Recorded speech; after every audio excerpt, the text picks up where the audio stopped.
What is the spiritual dream meaning of airports? Let me ask you something. What if the most famous disappearance in history wasn't a tragedy? What if it was the universe's most brutal airport dream played out in real life?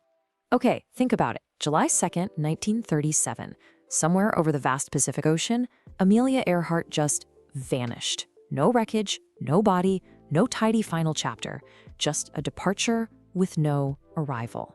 She spent her entire life in those in-between places, and that's exactly where the universe decided to claim her. She was born to move, a girl from the middle of nowhere who was meant to own the sky. In 1928, she flew across the Atlantic, but only as a passenger. That wasn't enough. So in 1932, she did it again, this time alone, shattering records. She wasn't collecting accolades. She was answering this relentless call to just go. And look, this is the whole point. She was claimed mid-journey, mid-transformation, stuck in that space that belongs to no world at all. This is not a coincidence. It is a massive symbol, and your subconscious is grabbing that exact symbol to talk to you right now. So let's get right into it. If airports are showing up in your dreams, your soul is not making small talk. It is sounding an alarm. This is an emergency. You need to listen. Be honest with yourself. Are you dreaming of frantically running around looking for your gate, or do you just stand there and watch your plane take off without you? Are you all alone in a huge empty terminal, or stranded while flight after flight gets canceled? These are not random bits of dream static. These are urgent alerts from your psyche telling you to reroute. You know, airports are what we call liminal spaces. The word comes from the Latin limen, and it literally means threshold. It's the gap. It's the waiting room between the life you're leaving behind and the one you're supposed to be stepping into. Your dream airport, it's just the architectural blueprint of your own internal stall. So the question becomes brutally simple. What decision are you refusing to make? Because that indecision, that refusal to just walk across the threshold, that's the entire reason you are trapped in that terminal. And this brings us right back to Amelia Earhart. Her story isn't just some feel-good inspiration. No, it's a dire warning. The person who lingers too long at the threshold, who refuses to get on the plane, doesn't just miss their flight. They risk disappearing completely into that in-between space. Now here's what makes these airport dreams so different, so much more potent. Think about a falling dream. That's reactive. Something is happening to you. But an airport dream, that's active. You are there on purpose. You bought the ticket. You have a destination. See, this isn't a passive problem. This is a head-on confrontation with yourself. The crisis isn't some external force holding you back. The crisis is that you cannot get yourself to the place you already decided you want to go. And because of that, your dream is really only asking one question. It's one of the most urgent questions your spirit can possibly ask. Just one. How long have you been in that airport? A week? A month? A year? I'm serious. Think about it. How long have you been pacing that same terminal in your sleep, night after night? You have to understand, these dreams don't lie. They don't sugarcoat the truth to protect your feelings. They're going to show you exactly where you are stalled, and they will keep showing up relentlessly until you finally listen. So, what are you still waiting for? Permission? Some big sign from the universe? Waiting for the fear to just go away? Amelia Earhart didn't wait for permission to fly. She just flew. So the final question is this, and it's the one you have to answer. What will it cost you if you keep waiting? What piece of your life, of your potential, of your future will disappear down that tarmac while you just stand there and watch it go? Part 2. Okay, we're jumping straight in. We're going to break down the different kinds of airport dreams and figure out what each one is really trying to tell you. So here's the deal. Every single one of these dreams, it's a message. Think of it like a language your subconscious is speaking. And your job, your only job, is to learn how to understand it. All right, let's start with the big one. The one most of you are probably having. The dreams of pure heart-pounding panic. This is your psyche done whispering. Now, it's screaming. Screaming at you to move. Now this is so important. Missing your flight isn't about bad luck. It's not the universe out to get you. No, it's about a choice. Your soul is asking you, did you choose to be late on this? It's a huge red flag on a major life decision you've been putting off for way too long. And listen, That boarding door, it's closing. So what do? You act. Right now. Think about it. That job you need to quit, that conversation you need to have, you know what it is. That's your missed flight. And don't tell me you're going to journal about it tomorrow. No. What is one thing, just one, you can do today to get on that plane? And sometimes it's bigger than just one decision, right? It's that constant feeling of being behind. That desperate run through the terminal. That's your nervous system literally showing you the panic of not keeping up. Behind on your career, behind on life, behind on hitting all these milestones that, let's be real, someone else probably set for you. You have to ask yourself and be brutally honest. Whose schedule are you even on? Is it yours? Or is it your parents'? Society's? If you wouldn't choose this timeline for yourself, then you're running yourself ragged in someone else's airport. It's time to just stop, take a breath, and book a flight on your terms. Okay, and for this last one in the urgency category, the enemy isn't the clock. It isn't other people. It's you. The gate is right there. You can literally see it, but somehow you just can't get to it. All those obstacles, those endless lines, your dream is showing you, plain and simple, that you are building those walls yourself, out of your own fear, your own shame. All right, let's switch gears. We're moving from panic to just confusion. This next batch of dreams isn't about being late. It's about not even knowing which direction you're supposed to be going. This is what happens when you've completely lost your own map. And look at the two big ones here. An empty airport, yeah, it can feel a little spooky, but it's actually a gift. It's like the universe cleared the room so you could finally hear your own thoughts. But a crowded, chaotic airport, that's a warning shot. That means your life is just so cluttered with other people's problems and priorities that you've drowned out your own. So whether you're lost in the airport or the airport itself keeps changing around you, the message is exactly the same. Your dream is just mapping out the chaos of your real life. It's holding up a mirror and saying, look, you're moving without a purpose, or look, the ground you're standing on is totally unstable, and you just can't pretend you don't see it anymore. So your homework is to get your map back. Do a life audit. Seriously, what commitments are actually for someone else's destination? Pinpoint where that instability is coming from, and then, and this is key, give yourself permission to choose something solid. You deserve a terminal that actually stays put. Okay, now for the heavy stuff, the relational baggage.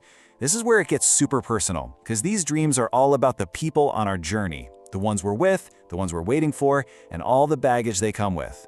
You know that dream where you watch someone leave, they go through security, and you're just left there? That's your soul processing a goodbye before you're even consciously ready to. You know, deep down, a friendship, a relationship, something is ending. Your mind might be in denial, but your dream is giving you a safe place to start grieving. And the message here could not be clearer. It's not a suggestion, it's a demand. Have the conversation you've been avoiding. Don't wait for the right time. The time is now. What needs to be said before that gate closes for good? Time's up. Oh, this one is tough. Waiting at arrivals for someone who never comes. It's absolutely heartbreaking, and your dream is showing you the brutal, honest truth. You're holding on, waiting for someone to show up for you, and they're not coming. They just aren't. So that leaves you with a really hard question. That person you're waiting for, is it love? Is it loyalty? Or is it self-abandonment? Have you completely put your own life, your own journey on hold for them? And what about lost luggage? Well, it all comes down to how you feel. If you lose your bags and you feel relieved, that's your soul telling you it's time to drop an old identity. It's freedom. But if you're devastated, that's a sign you're not ready for this next chapter. You need to take stock and figure out what parts of your past you absolutely have to bring with you. Okay, listen up. We need to talk about the most serious dream of them all. This isn't a gentle nudge. This is a 5-alarm fire. This is a final warning flare from your soul. And I need to be crystal clear about this. If you're having this dream, the one where all the flights are canceled, put your journal down. This is not a journal about a situation. This requires help now. We call this the stranded dream. And what it means is that you've lost your way so completely, you're so burned out that your own mind can't even imagine a future for you. You've stopped believing there's even a destination to get to. It is the ultimate sign of hopelessness. The next steps are not suggestions. They are non-negotiable. If this is you, you need to reach out. This week, call a therapist, a mentor, a counselor, and use these exact words. I keep dreaming I am stranded. You can't do this alone, and the good news is you don't have to. And please, please hear me on this. You are not broken. You are not a failure. You are just exhausted. You're stuck because you've stopped believing you even deserve to arrive somewhere new. But a belief can always be changed. So let's end on a slightly different note. One last dream, the one where you're in a totally foreign airport. You can't read the signs, you don't know the rules. It feels chaotic, but it's not a threat. It's an orientation. It's your brain's way of saying, hey, welcome to the new chapter of your life. It's an adventure, so treat it that way. So, there you have it, the language of your airport dreams decoded. Your subconscious did its part, the message has been delivered. Now the question is, what are you going to do about it? All right, part 3, a guide to action. This is where we stop talking and actually start doing something. So let's be crystal clear about something. Understanding is not the same as changing. You can read every dream book out there, you can analyze every symbol, but you'll just wake up tomorrow in the exact same stalled terminal.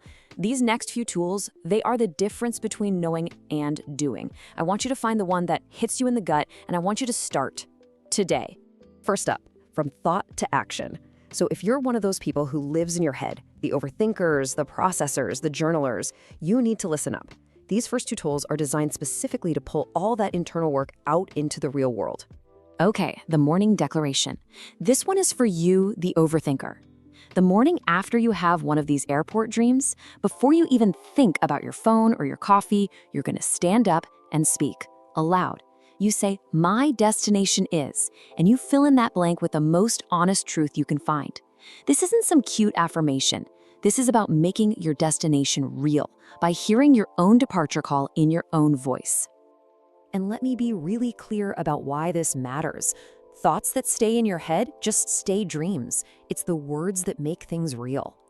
The women who spend their whole lives processing but never speak their destination out loud, they're the ones who wake up at 60 years old and realize, oh my God, they never left the terminal. Next up, the boarding pass journal.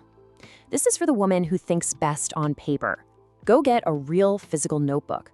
Every time you have an airport dream, you answer these 3 questions. But here's the rule, and there are absolutely no exceptions. You are not allowed to make a new entry until the action from your last entry is done. Period. Because reflection without action, it's just a more literate, fancy-sounding way of being stuck. The whole point of this journal is movement.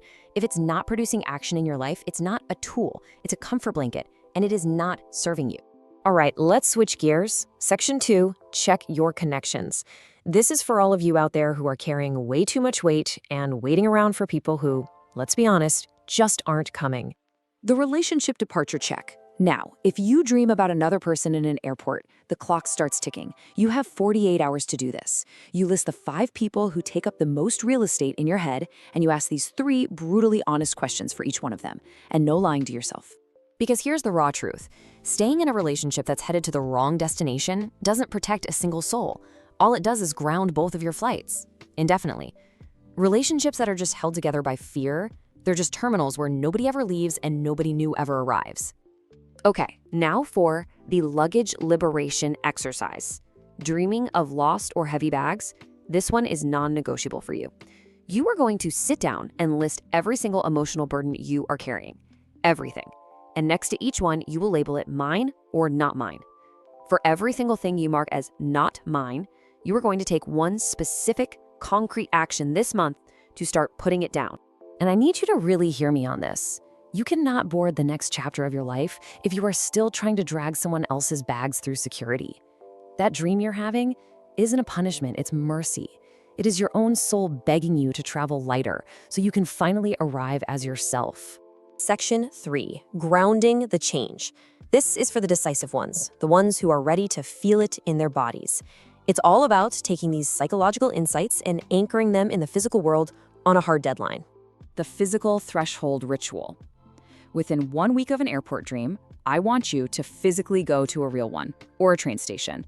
And you just sit there. No phone, no distractions. Watch the people coming and going. Feel the energy of arrivals and departures.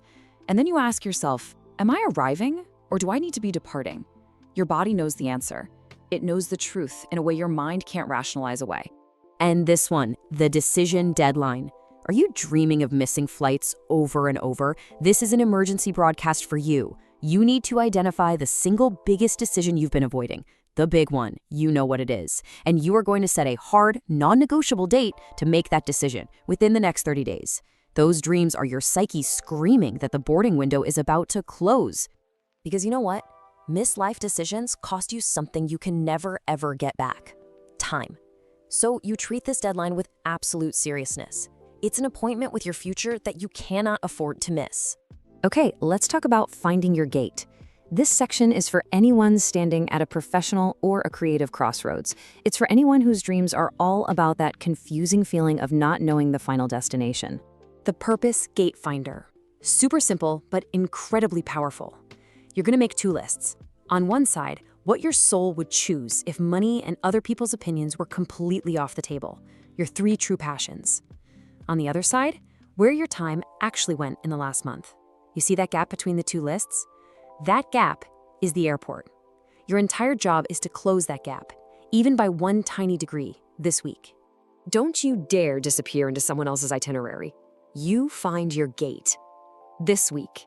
Because purpose that you put off, it doesn't just wait around patiently for you, it starts to die. And finally, the professional gateway. Now this is for the woman who feels genuinely deeply stranded.